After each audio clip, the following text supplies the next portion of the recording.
Hi,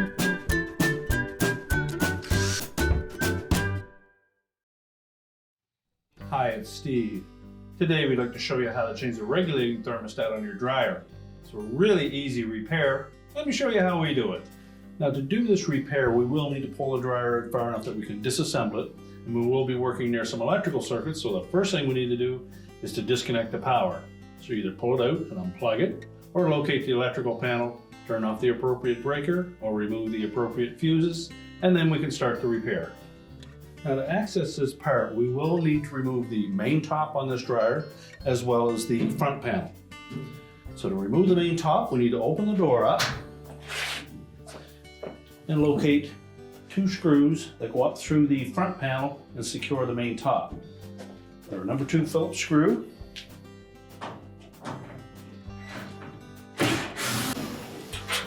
And then we'll set those aside. Close the door up. So next we'll lift up on that top and then pull it slightly forward. And that will release the back of that main top from the support piece on the top of the cabinet. Once we've tilted it up some, we can slide it away from these tabs that are located on the console. And they fit into these 3 slots along the back of that main top. So we're just going to set that aside. Now next we'll need to remove 2 screws that secure that front panel assembly to the cabinet, and they'll locate it in each corner up close to the top. So using either a number 2 Phillips or a number 2 square head, we'll remove those 2 screws. Now as you remove that second screw, be sure to support that front panel. You may need to lift up slightly on the drum to let that tilt forward.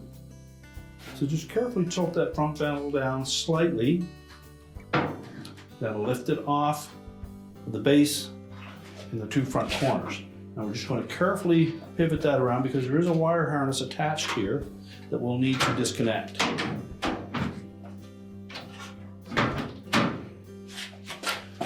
There's a harness that comes out through this opening and attaches to the door switch.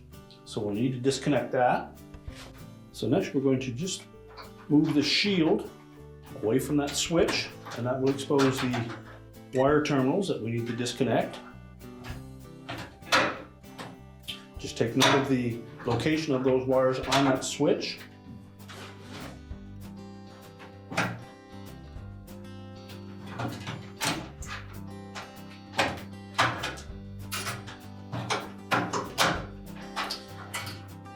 The inline connector will also need to be disconnected. So using a small flat blade screwdriver, we'll note that there are 2 little rectangular openings on that connector.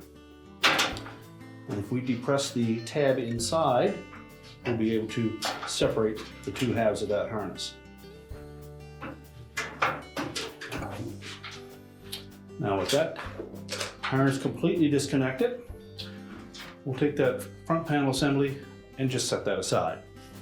Now our next step will be to remove the drum from the cabinet in the dryer, and to do so we need to remove the belt from both the idler and motor pulleys. So the motor is on the left hand side here, so if we reach into this gap, we'll be able to feel the belt, and the idler pulley will also need to come through from the right side so that we can pull that idler assembly towards the center of the drum to release tension on the belt. We can slide it off the motor pulley and then off of the idler pulley as well.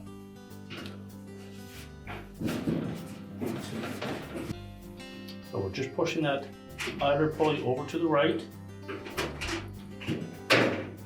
Roll the belt off. And carefully allow that idler pulley to come back over to the left side of the cabinet. And we should have that much slack in our belt. Now before we try to remove that drum, we're going to loosen 1 screw on the side here that attaches the support piece to the side of the cabinet. That will allow a little more flex in the cabinet, and will allow it to pull open slightly, allow that drum to come out through that opening. Otherwise it's fairly tight there and it'll be a little more difficult. So using the drum belt to support the weight of the drum, I'm just going to lift up on it slightly.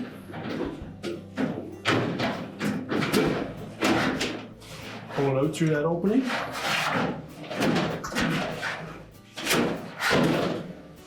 And then we'll set that aside. Now with the drum removed, we have easy access now to that cycling thermostat. So our first step will be to remove the wires from the terminals on the thermostat.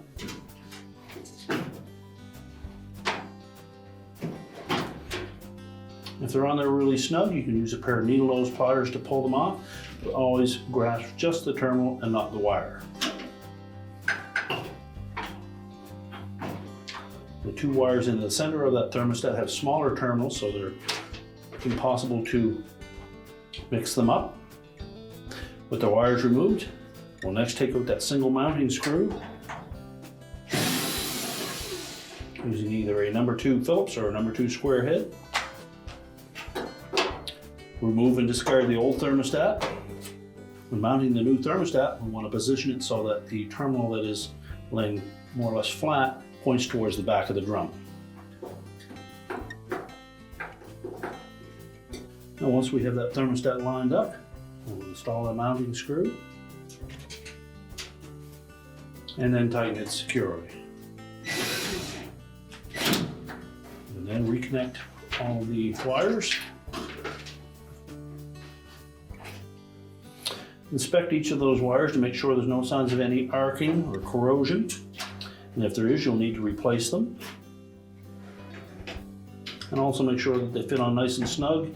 And if not, you'll need to tighten up those terminals using a pair of pliers.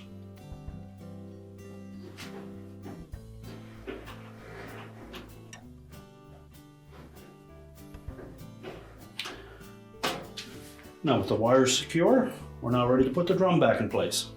Now you'll note that the dryer dry belt has a groove side to it and a flat side. The groove side will lay up against the motor pulley itself, as well as lay on the outer circumference of the drum. The flat side of the belt will contact the idler. So basically, as that belt is draped around the drum, it'll hang down into the body of the dryer. So we're going to bring it across the top of the idler, loop it down around the motor pulley, and that will provide tension on that belt to keep it tight while the tumbler is tumbling. Now when reinstalling that drum, first of all we want to make sure that we have the groove side of that belt laying against the drum, and we need to be able to aim this rear bearing into the socket in the center of the heater housing. So position the belt roughly where it was before, and you'll see some wear marks on the outer edge of that drum. Guide it through the front of the cabinet.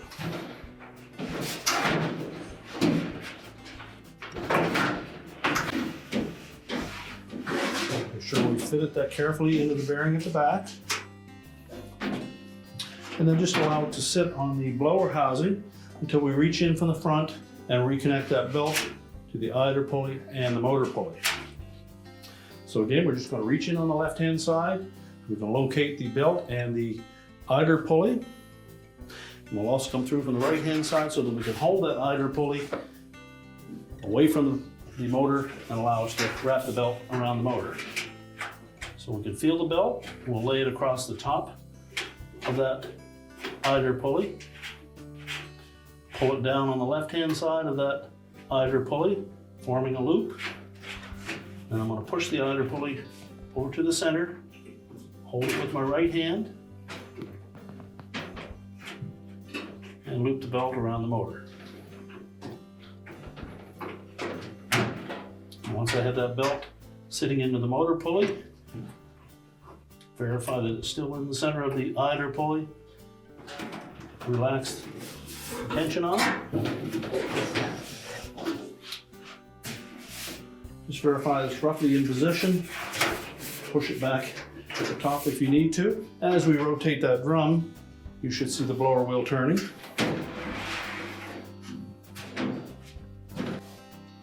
Now our next step will be to reinstall the single screw on the right-hand side here that we removed from that support bracket, and then we can attach the front panel.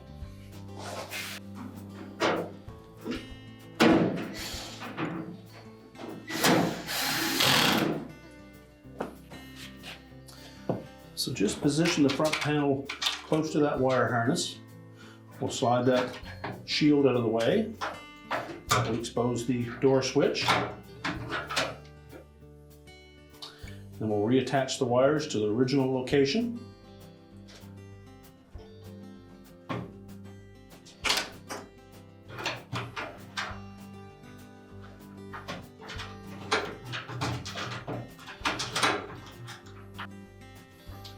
And then slide that tab on that shield to the slot on the front panel.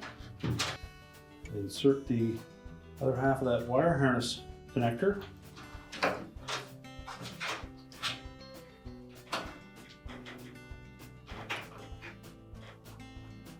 Line up the locking tabs. Push it together, make sure they're locked together. And now we're going to pivot that front panel into place. And the little square holes in the bottom of the front panel are going to sit over these little tabs on the brackets attached to the base.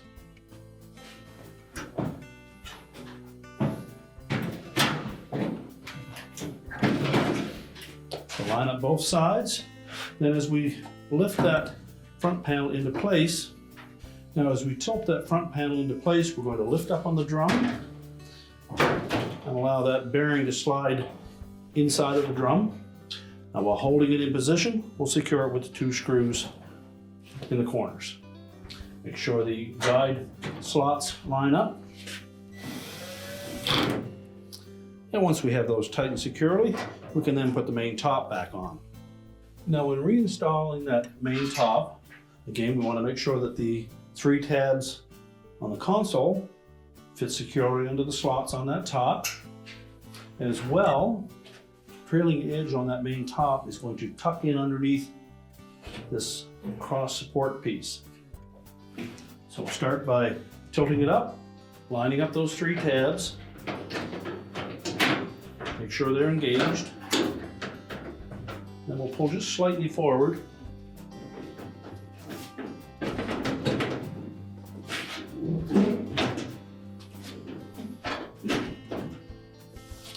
Make sure they sit down in underneath that support piece, but remain connected to the console. Press it down into place, and now we'll secure it with the screws up through the front panel into the main top. The trick here is to keep them perfectly plumb as you push them through that opening. You should see it pull that main top down.